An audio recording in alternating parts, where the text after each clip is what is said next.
McGrath waving to the crowd, obviously comes from good stock here, following a tradition of new stars born in Anaheim. But Anaheim was his house. It still is. The white flag is waving. One more lap to go. This is an incredible race in Anaheim. I'm going to style for you folks in Anaheim as he takes the flag in front of 55,000. By the bar we go again. Will we have another classic battle here in Anaheim? One we'll remember for years and years. Pure excellence. Jeremy McGrath takes the checkered flag for the second time in 2 rounds in the year 2000.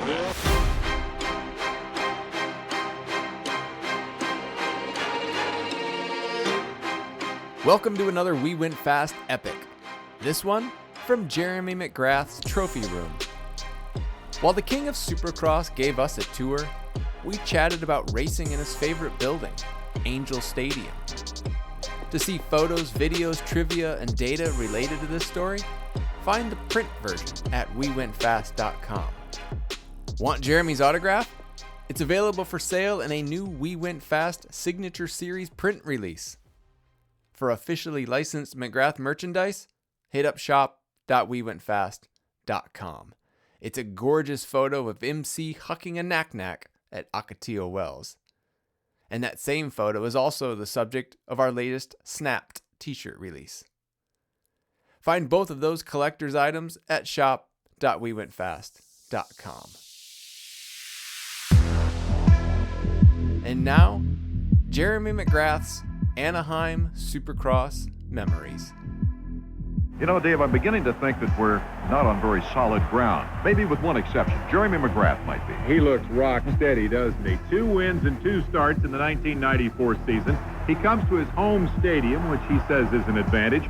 Cruised in here looking very solid this morning in his $60,000 to $70,000 NSX Acura, and looks back on the race here a year ago, his very first Supercross victory.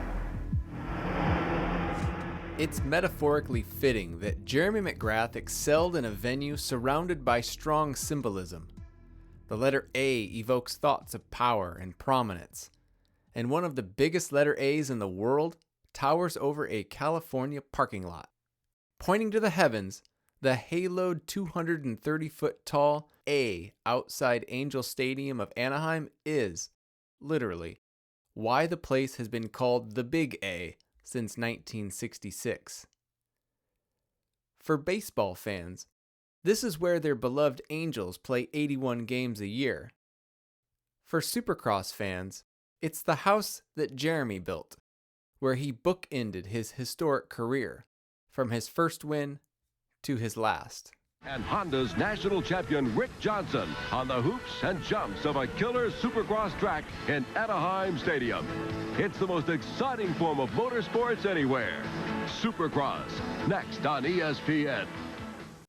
McGrath doesn't remember going to the original Anaheim Stadium in January 1989 to race the opening round of the 125 SX West Series, doesn't remember competing in his very first Supercross, and can't recall what place he got that night in front of 68,742 spectators. He got 11th.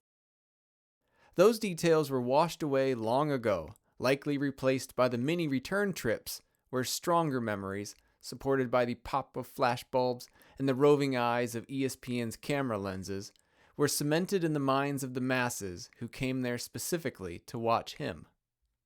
But he does remember the feeling he had when he inconspicuously arrived in a white Toyota extra cab, long box, with a Bad Boy Club sticker on the tailgate.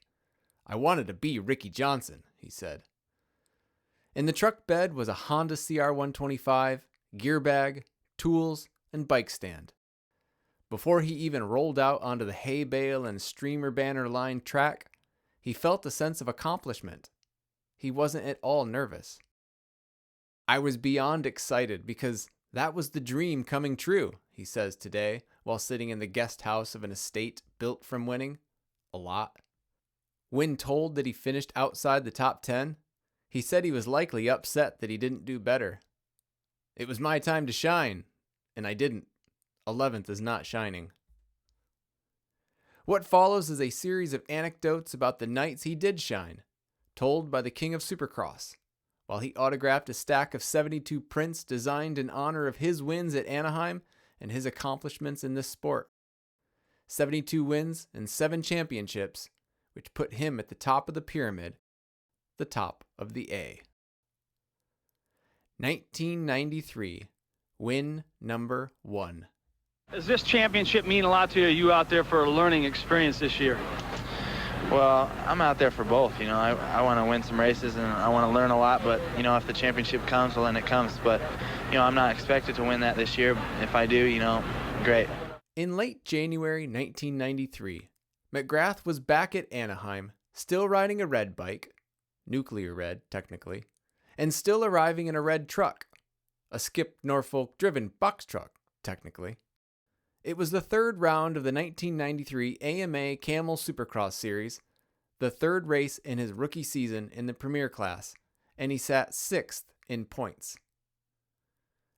But before he gets too deep into what and how he felt that night, just 4 years beyond his humble beginnings, McGrath first wants to talk about money. Not how much he made. Judging from the zip code and the view of the Pacific Ocean in the distance, he did okay. Rather, the money that he didn't make, at the beginning at least. He now laughs at himself for the rare moment in his racing career where he didn't quite believe in himself enough to gamble on his own skills.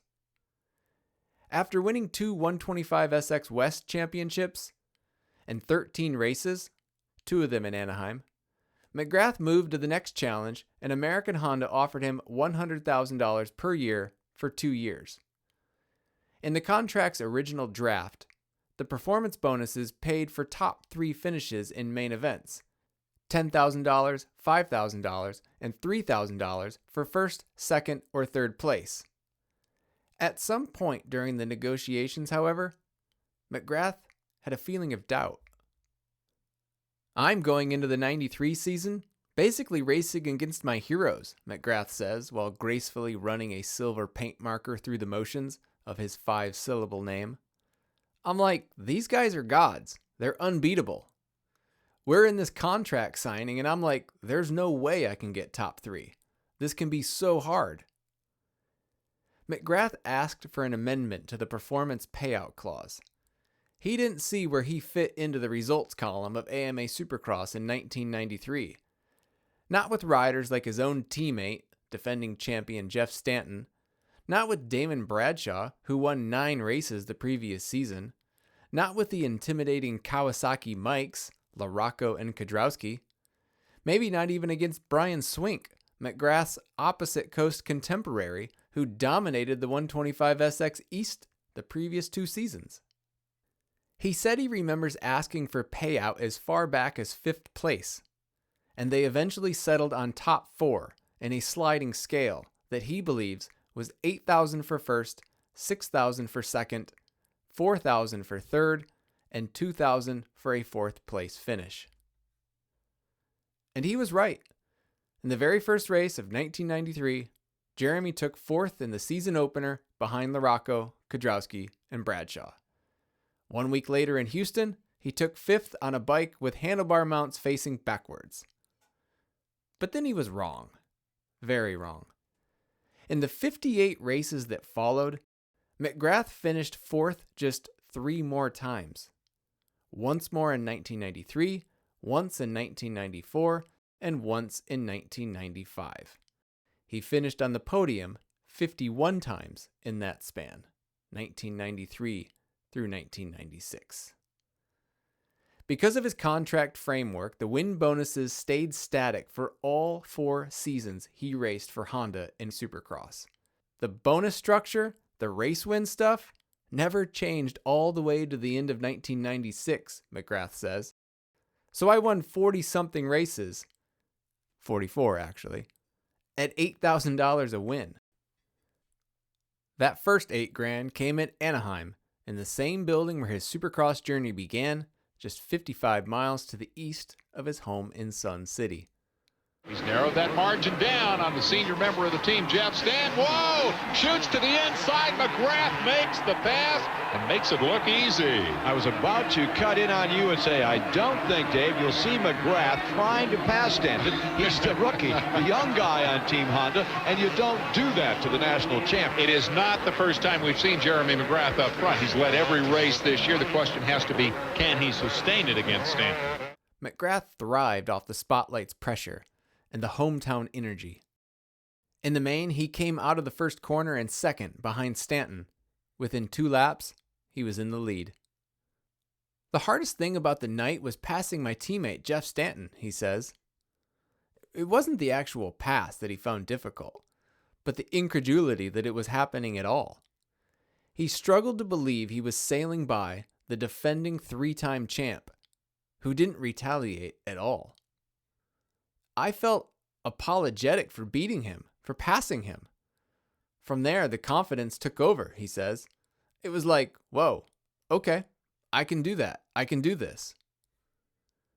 As McGrath took the white flag for his first ever win, even ESPN's Dave Despain was apologetic. He rehashed the barbs and digs that the rookie endured following the first 2 races of the season. Well, forget the knock on Jeremy McGrath that he's led, but he's melded down every week. The winner of the fastest heat race the last couple of times out is going to be the winner of the main event here at Anaheim. With 1 lap to go, he is not even challenged. On the podium, Bob Hanna interviewed McGrath. Hanna was still ranked as the second winningest Supercross racer of all time, and McGrath referenced the hate he had received after the first 2 races. He resisted the urge to flex. Well, a lot of people were razzing me about fading the last 2 weeks. Who's to say if it's going to happen again? I feel that I'm in shape. I feel the only thing that was holding me back was arm pump.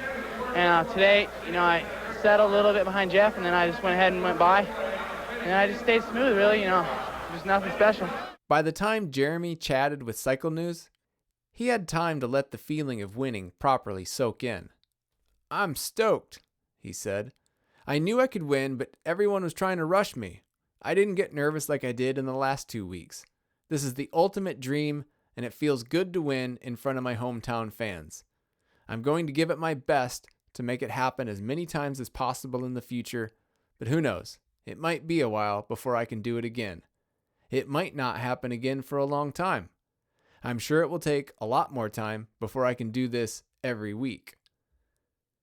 When McGrath lined up at Anaheim 1 year later, he had won 11 more times. 1994, win number 13. Oh, what a comeback. Emig not having any of it. Says, I don't like this guy. I want to be in front of him. And he put a great retaliatory pass on Jeremy McGrath. Has anybody else passed Jeremy McGrath this year? Not that I remember. McGrath wasn't just on the radar at the 1994 Anaheim Supercross. He was the only combatant on the screen. He won the first 2 rounds of the season and returned to his hometown race with a 6-point lead over Mike Larocco. Neither the Northridge earthquake that damaged the stadium 12 days earlier or the aggressive riding from his rival Jeff Emig rattled him.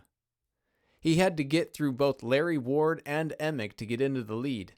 I think there's going to be trouble between these 2 guys because they not only don't like each other, but they don't make any bones about it. I mean, Jeremy's made some very strong comments about this guy in print, and Emig can read.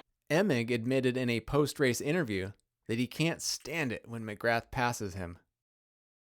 I just let him pass me because he rides stupid, always cutting me off and stuff, McGrath told Cycle News. He was going fast, but he's a dick. With phone home sewn into the back of his riding pants, marketing from the new 1-800-COLLECT sponsor, McGrath showed the Anaheim fans the knack-knack, the aerial bicycle move that he worked on during the off-season. Knack-knack. Knock-knock. I'll tell you what, it's going to be a long year, Art. If he continues to do this, the rest of these guys are really going to suffer. After the race, he said something to Cycle News' Chris Johnham that, even today, makes him go, whoa, I said that? I'm faster now than I've ever been. I think it would be really neat to win all 15 rounds, but I doubt if that will happen. Right now, I'm just worrying about each race. After Anaheim, McGrath had won 3 in a row, and it's reasonable to think that he was pointedly asked, "Can you win them all?" He won 9 of the 15 in '94. Skip Norfolk is mechanic, making sure those taillights are working properly as he returns to the location where he won his very first Supercross. 1995, win number 22. And buried in the back of the pack, LaRocco and Kudrowski. And McGrath, he's buried back there right with him. McGrath, you see him right there taking the turn. He's about in 9th place right now. For the second year in a row, McGrath won the opening 2 rounds, but wasn't getting the starts he wanted. And when he came out of the first corner in 11th at Anaheim, he'd had enough. He wanted a change. The Honda CR250R chassis got an update in 1995, and McGrath felt fine on it until he realized it was the reason his starts had been poor. It didn't hook up well, he says. It was spinning a lot. It's weird because it was just a slight change in geometry, but for whatever reason, it just wasn't working right.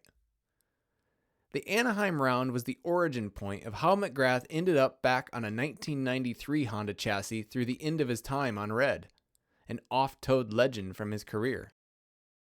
That chassis had the engine in just the right spot, so when it took off, it really kind of just got a lot of traction. At Anaheim 95, which was soft and ruddy from rain, he went into the lead on lap 12, passing Larry Ward with a point of his finger while in the air over the triples. There he hops the little rut section now, takes the inside, forces Ward out, and then leaps by him. Says hello, goodbye. So look at Jeremy, waves at Larry Ward like, hey buddy, what's happening? And if I was Larry Ward, I'd yank his arm right there. I must admit that I got a little nervous when I saw McGrath coming, Ward said. It was a big night for McGrath, who had blinking red lights on his Bell helmet. To properly celebrate with his hometown crowd, he spent $2,200 buying tickets for family and friends, and unexpectedly received the Mickey Thompson Award of Excellence, which he still has in his office today. Another change McGrath made in 1995 was a decision to pay closer attention to his fitness. He hired Gary Semix, a racer turned trainer. "I'm feeling great right now. I have the stamina, and I'm feeling more like the Jeremy of 1993. Last year, I kind of slacked off a little, didn't train as much, and had problems late in the races." The main reason for hiring Semix was to make a serious run at winning the Pro Motocross Championship. Everyone was talking shit. "Oh, he'll never be considered one of the greatest riders ever because he just can't really ride motocross," McGrath says. I'd had enough of that talk. McGrath finished 3rd overall in the 1994 Pro Motocross Championship and won 2 motos, Kenworthy's and Washougal, but was 159 points behind Mike LaRocco. Semix helped him get stronger and learn how to deal with the suffering that comes with pro motocross. In the summer of '95, he won half the motos, 7 of the 12 races, and the championship. "When you got done winning a pro motocross," McGrath says, "it was like you knew that you did something. I was winning supercrosses so easy, I was like, cool, what do we do now? Let's go do something else." It was just really easy. This young man has the chance to become the first 3-time winner in Anaheim, as he's looking for his 3rd consecutive win of this young season. 1996, win number 32. The gate drops on our main event for the 250s here in Anaheim. The biggest crowd of the season, 65,000 plus. Watch the race for the whole shot. Jeremy McGrath on the inside. And here comes Jeremy, right where he wants to be. By now the winningest rider in sport history, McGrath arrived in Anaheim with a chrome-painted helmet. Going even further over the top, Troy Lee clear-coated $100 bills into each side of it. McGrath sprinted to another win in front of 65,264 fans, the last time a crowd that large would ever watch a Supercross in Anaheim. It was McGrath's 6th consecutive victory in the stadium, counting the 125 Supercross wins in 1991 and 1992. Anaheim was once again round 3 of the series, and Cycle News again asked if he could win them all. "No, I don't think so," he said. "I could sure try, but I don't think I can. I just want to be consistent and win the title. If I can win 10 again, I'll be stoked." In the end, McGrath went 14-1, losing only the St. Louis round deep in the season. "Truthfully, I was really feeling pretty unstoppable," McGrath says today, and then re-referencing how good he felt coming out of 1995. "I really actually probably thought I could win them all, but I don't think I'd ever say that in an interview." Construction, then swing and a miss, twice. Extensive renovations to return Anaheim Stadium to its original use as primarily a baseball venue. The NFL's Los Angeles Rams spent 15 years playing in Anaheim before they moved to St. Louis, meant that the venue was off limits for the 1997 and 1998 seasons. The new facility, renamed Edison Field, had a more baseball-appropriate capacity of 45,050 and east-facing views of the San Gabriel Mountains. The Anaheim Supercross returned in 1999 as the season opener, the first time since 1990, and added a second stop, referred to as A2. Honda's Ezra Lusk won both rounds, while McGrath finished 7th and 2nd. At A2, McGrath's motor mounts came loose, which caused him to back off his pace. The first main event of the year 2000. Can you believe this? Carmichael retakes the lead. 2000. Wins number 61 and 62. The Supercross series ran the first 2 rounds of the season back-to-back in Anaheim, and McGrath won both races, the second in total domination. "This race is special," he told Cycle News. "It's my favorite race of the year." By now, McGrath was not racing pro motocross at all, and he mentioned how eager he was to get some gate drops. In the first round, Ricky Carmichael had a 5-second lead on lap 7, but McGrath ran him down, engaged in a brief battle, and took off. Bar to bar we go once again. Jeremy McGrath takes the first Supercross in the year 2000. Anaheim's always been really good to me, except for the past couple years, and I'm really excited to be here. I mean, like I said, I'm happy to be racing. I've been sitting on the couch for a while, way too long, and it feels nice to be up here. At round 2, he beat David Villemin by 13 seconds, and Cycle News said he looked like the McGrath of 1996. He raced in another Troy Lee designed special, the Dingle Balls lid, which had flanged tassels hanging from the bottom rim of the helmet. He said fun, gimmicky stuff like that, coupled with it being a local race, was almost like a superpower for him. For a lot of guys, that kind of stuff can be very stressful, he says. But it always just gave me more energy and more stoke to just shine, because I was always in something that nobody else could have. That vibe gave me a lot of energy, and a lot of guys just become a house of cards in that situation. The 2001 Supercross season is underway. 2001. Wins number 71 and 72. What began in the shadow of the Big A also ended there. It all circled back together for McGrath. Even mechanic Skip Norfolk returned to work with Showtime for the first time since 1996. In 2001, Anaheim held 3 rounds of the series, specifically rounds 1, 3, and 5. Anaheim 1 was business as usual. The neck for the fans here in Anaheim. The checkered flag for Jeremy McGrath wins the season opener here in Anaheim, California for the season of 2001. McGrath beat Ezra Lusk by 8 seconds, prompting a reporter to ask, yet again, if another 1996-like run was about to happen. McGrath sounded almost prophetic. "By no means," he told Kit Palmer. "This is just the first race. A lot is going on. This race is not really a good judge of things to come. I know it's going to get harder than this. That win was relatively easy, a little too easy. He was so correct about round 1 not being a good judge of the season. From 2001 through 2024, the winner of round 1 only won the championship 6 times. As far as being an easy race to win, he knew what was coming. He'd been waiting for it for years. Ricky Carmichael is forcing Jeremy to reach back to all of that experience, all of that knowledge that he acquired in winning 7 championships in 8 years.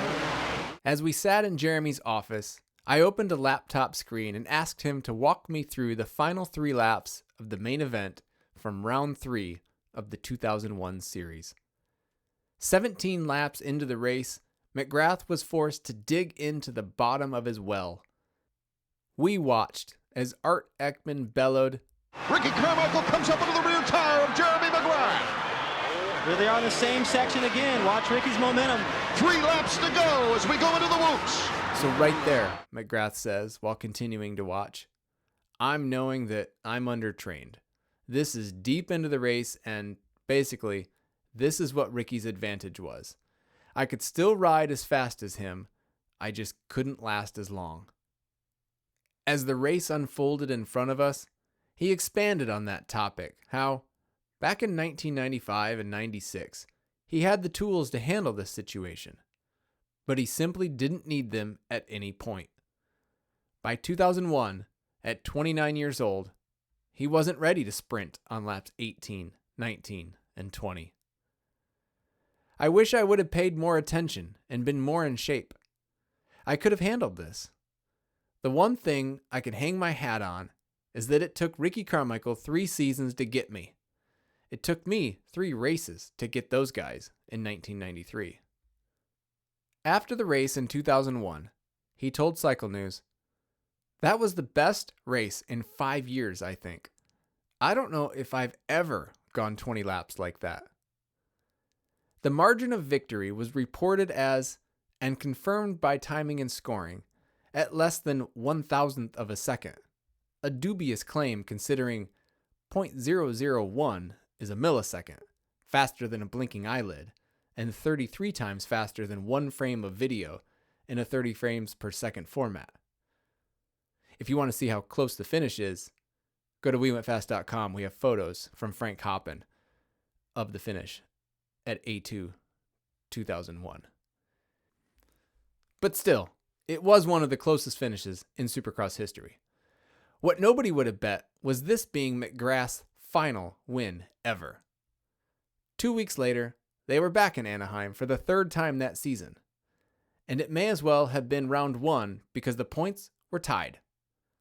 Carmichael evened it up in Phoenix when he beat McGrath by almost 13 seconds. But this was Anaheim, Jeremy's house, and he took the whole shot while Carmichael worked his way up from mid-pack.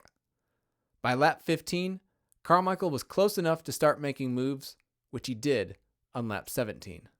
The crowd is going nuts. Everybody's on their feet. Bar to bar we go again. Carmichael back and forth we go. Will we have another classic battle here in Anaheim? One we'll remember for years and years, as Ricky Carmichael now has a 1-count lead before McGrath comes battling by.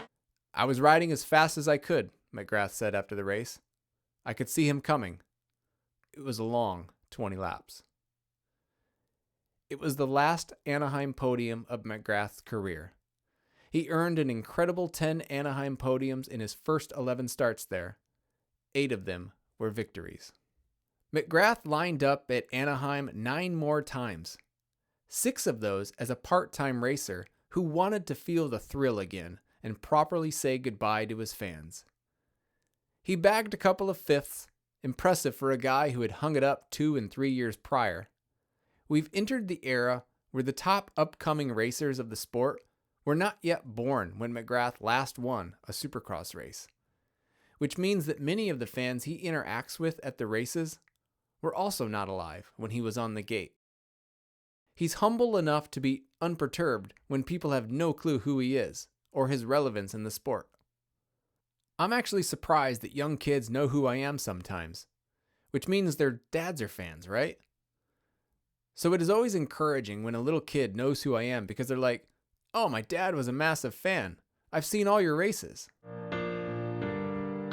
And with that, McGrath moves to another table in the spacious room where he chats with a young man about marketing materials for a project he's working on. All in the life of a king.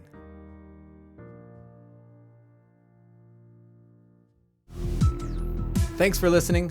Visit our Anaheim venue history page at wewentfast.com/venue, where you can see all the Anaheim Supercross winners and filter by various statistical categories. It's a unique way to experience the sport's history. Again, that's wewentfast.com/venue. And visit shop.wewentfast for officially licensed McGrath merchandise. That's shop.wewentfast.com.